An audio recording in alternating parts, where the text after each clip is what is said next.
Hi and welcome to Asian Future, our show where we talk and we have a communication on our ancestral energy and in its relation with the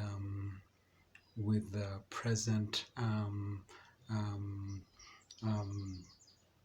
um, reality which we find ourselves in post COVID.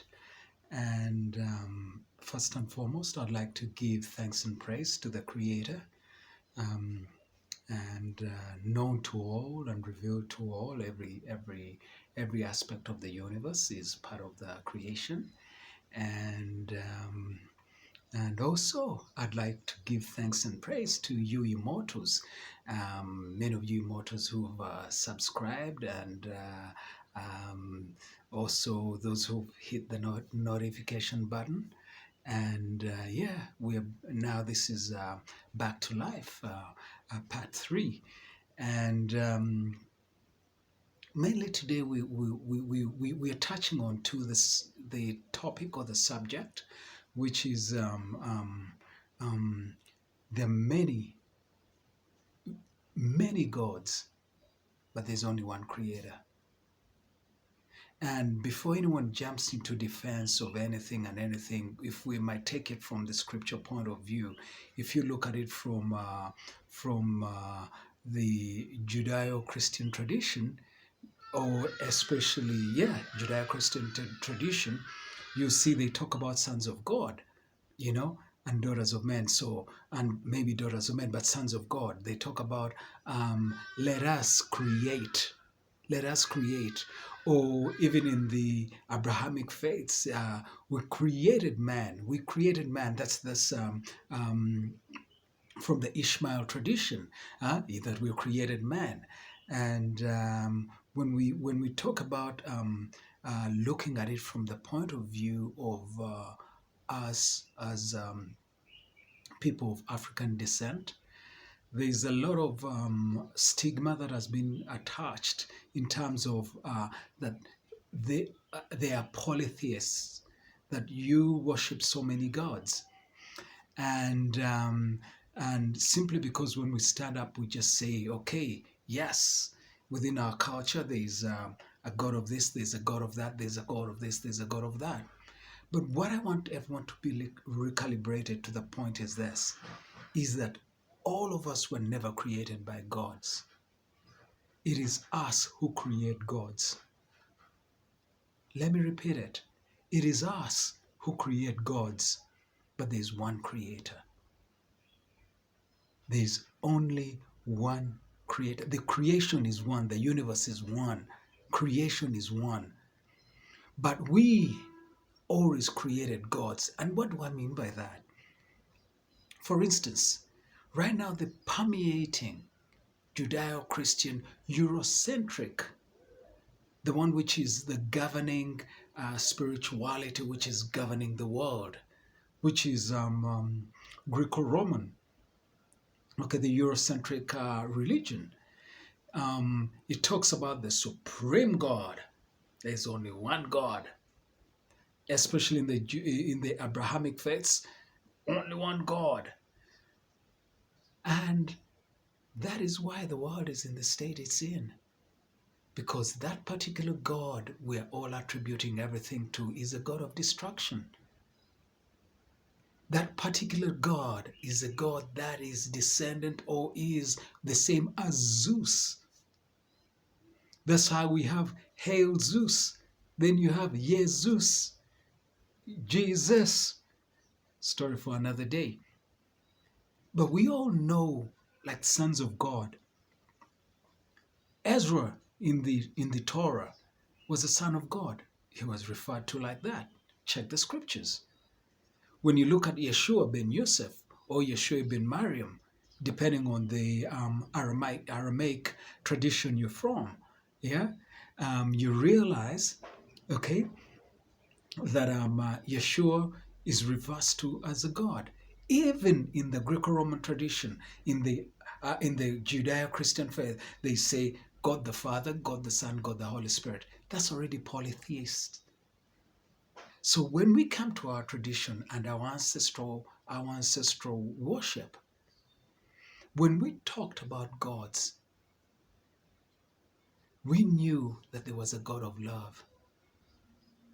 And you had to go to a certain place in order for you to receive that energy of the God of love. But what place is that? That is a place that has been consecrated. The exact everything that we live in right now within the African thought process, we have desecrated every particular aspect of our lives. We've desecrated the hills, we've desecrated the forests, we've desecrated the rivers, the lakes, we've desecrated the animals.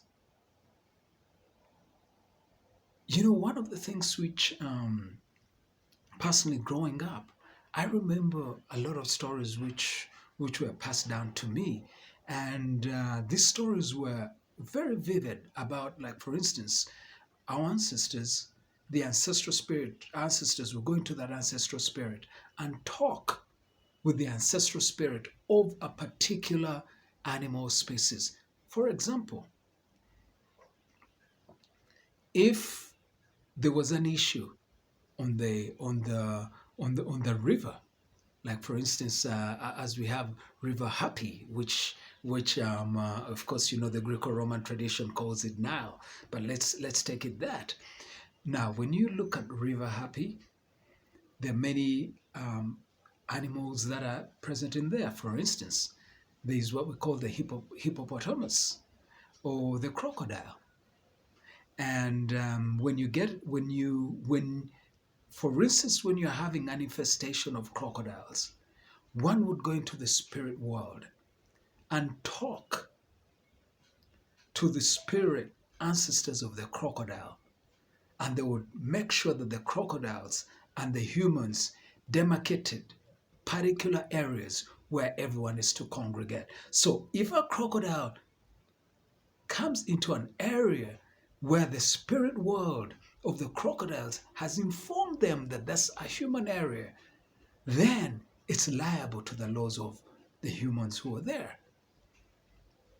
But this is because there was that connection on the spirit world whereby every single life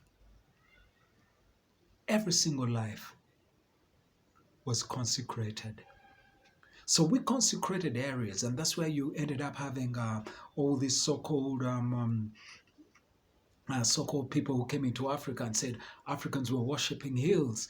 We're never worshipping hills, but we went to a place which we consecrated with a certain energy, and that energy whenever you used to go and you wanted to partake of that energy, for instance, you wanted to partake of an energy of peace, so you go to a place which has been consecrated of peace. And it's usually a hill or a valley or a river or a lake or a cave. And you give your offerings. You cleanse yourself. And then you give your peace. And by the time you get back, you're consecrated. I'll give you an example from the Judaic Christian tradition. When Moses went up the mountains, they told him, remove your shoes, because there was a burning bush. You're in a holy area. That area had been consecrated. But it was not because Moses was supposed to be worshipping the bush. No, he wasn't worshipping the bush. And that's the same energy. We went to certain places, and those places had been consecrated, and that consecration was continuous. And we kept on consecrating, which was continuous. And so we always partaked of that energy. And when the desecration came in, that is why right now, the God who you see right now, the God who says there is no other God, and I'm a jealous God. I mean, if you're the creator, how can you be jealous of the people you created? Because if they want to worship something which doesn't mean anything, you just close them up. You can never be a jealous God, because you created them. You can cancel them out and put them and make them exist no more. this is where we come back to know that the God right now, who's permeating every particular aspect of this society, is a God of destruction. And that's why you have someone can kneel on a man's neck for 8 minutes 46 seconds, because you could feel the energy of destruction right permeating through him, and him feeling, I am the destroyer. And then from there on, you have people donating money for him in order to get out of jail, bond. And the people giving that bond, they're Christians, or people from the Judeo-Christian or from the Abrahamic traditions. And we should know right now, if that man had been having a pantheon of people around him and there was no dominant God, there would have been a God of mercy coming across and telling him, hey, mercy. There would have been a God of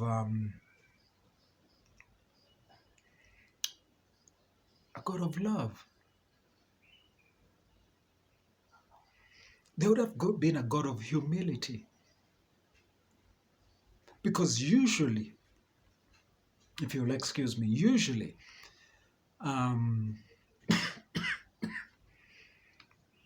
whenever there was war, or whenever there was experience of war, we as Africans used to go to a shrine or to a place that has been consecrated. And after the war, we give thanks and praise, and then we go and ask for peace. After war, you go to a place where you're going to receive peace. And you consecrate, that place is consecrated. When you go there when you're holy. When you go there, you go there when you're humble. When you go there when you're one with the universe. When you go there, you go knowing very well that you are going to be given direction and you're going to be given fed an energy. So when we get back and we notice that when we look at ourselves, even right now, all these so-called saints, because if you look at in South America, you've got Santeria and all these other religions, Greco-Roman religions, which have been infused with our traditional beliefs. If you look, like for instance, in Abyssinia or Ethiopia, that is a place where Christianity is the birthplace. That's where it's a home place for it. But the time when you look at everything about Ethiopia, when it started going down and not taking on to those beliefs, is when, if you look in its history, Ethiopia started painting saints lighter skinned, closer to white, away from the dark skin of who they were. And that is when you knew that when you move away, you desecrate that which our ancestors had created. You know, brothers and sisters, there's nothing new under the sun. It's completely nothing new. We talk about people traveling in the sky and everything. There were technologies before where people used to travel. I know of so many stories passed down of people, if they needed to travel, all they would do is go up onto a cloud, and that cloud will take them someplace. And in fact, some of those people existed all the way up to as recent as the 1950s. Or people who, when they wanted to travel, they would just put they'll put something on the river, or a lake, like maybe a sheep skin or a cow skin or a leopard skin or a bull skin, and they sit on it and they float to a certain destination. There is nothing new under the sun. If you look back and see, there was Atlantis. There was what we call Kemet, which people term ancient Egypt. And even the ancient Egyptians, they tell you something straight up. People that time used to say Egypt is a daughter of Ethiopia. And they tell you they come from the source of Hapi, from the foot of the mountains of the moons. So when we connect everything back, and knowing that us as people were the people who were here before, we were the people here before, and we shall be the people who will be here after. We shall be here after. And this new dispensation we're in, this new dispensation, it is the one that has led us to this moment in time to make a choice. Are we with that which is the God of destruction? Or are we going to humble ourselves and know that from now on we're going to be consecrating all these other areas that have been desecrated before? Every single one of our homesteads in ancient Africa, we had a place which was holy. You could call it a prayer place. You could call it a shrine. You could call it whatever it is, but it was a place that had been consecrated with energy of communing with the universe, with energy of communing with the Most High or the creation. And this is where all of us right now, at this moment in time, we have to make that choice. Because I can assure you the devil is dead. The devil is dead. And right now, we're living in a world whereby we are to create our own reality. But there's no way we can go to create our reality if and when we have forgotten where we are coming from. If we are desecrating where we've come from. Everything to this stage right now is a product of yesterday. Yesterday cannot dictate tomorrow. But yes, today is a product of yesterday. And today will produce tomorrow. We are here because of our ancestors. We are a product of that. And are we worthy enough to be with them?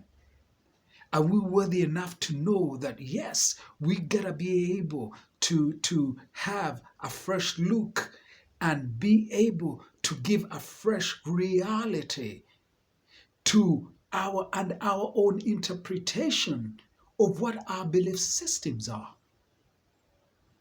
Because right now, all the belief systems which you're looking up are belief systems which were brought in and put there by those who wanted destruction. And that's why we have, right now, everywhere we look, right now, okay, we see that it's nothing more but destruction. Ever since any of these Greco-Roman, Eurocentric religion came, it was the touch of the devil in our society. Everything went haywire. Everything went haywire. Right is wrong. Good is bad. And